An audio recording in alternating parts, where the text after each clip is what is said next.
Mariko, dahil nga palapit ng palapit ang Pasko, share ko lang sa inyo or bibigyan ko lang din kayo ng idea kung ano nga ba yung magandang pangregalo sa kids na talaga namang magagamit nila sa school nila at syempre maa-appreciate din nga nila. So mga Mariko, eto yung regalo ni Tata Carlo para sa inaanak niya na pamangkin ko. So eto ay medyo may konting school supplies plus meron na rin konting anik-anik.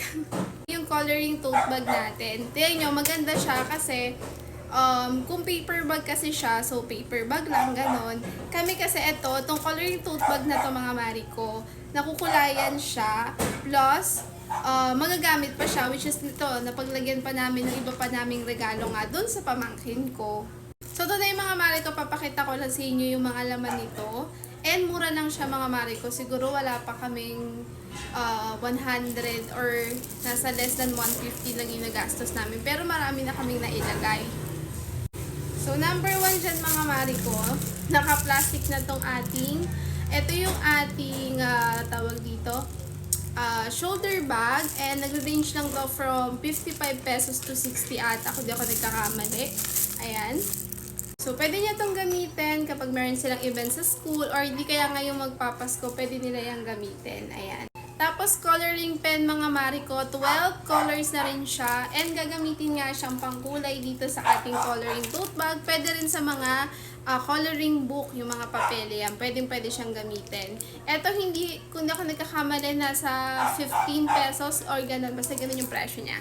Eto mga Mariko, meron na rin tayong watercolor and meron na rin siyang brush, 2 piraso, 2, 4, 6, 8, 10, 12. And 12 colors na rin yung kanyang, tawag dito, watercolor. So ayan, magagamit niya to sa school.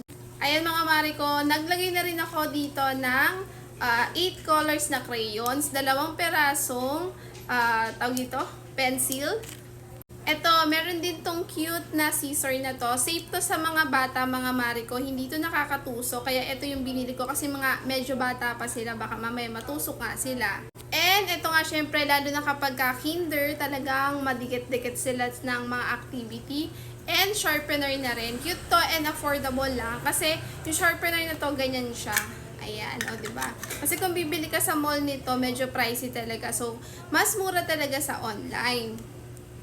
Tapos, itong coloring tote bag natin na to, mura lang din siya. Ganyan siya mga Mariko, pwede mo nang ilagay dyan yung mga regalo mo sa mga bata. Ayan, sa pagbibigyan mo ka inaanak man, or sa anak mo man, o sa mga pamangkin mo. Ayan, ganyan lang siya. Kaya gustong-gusto ko tong coloring tote bag kasi 2-in-1 na siya. Pwede mo siyang kulayan at pwede mo rin siyang paglagyan ng regalo.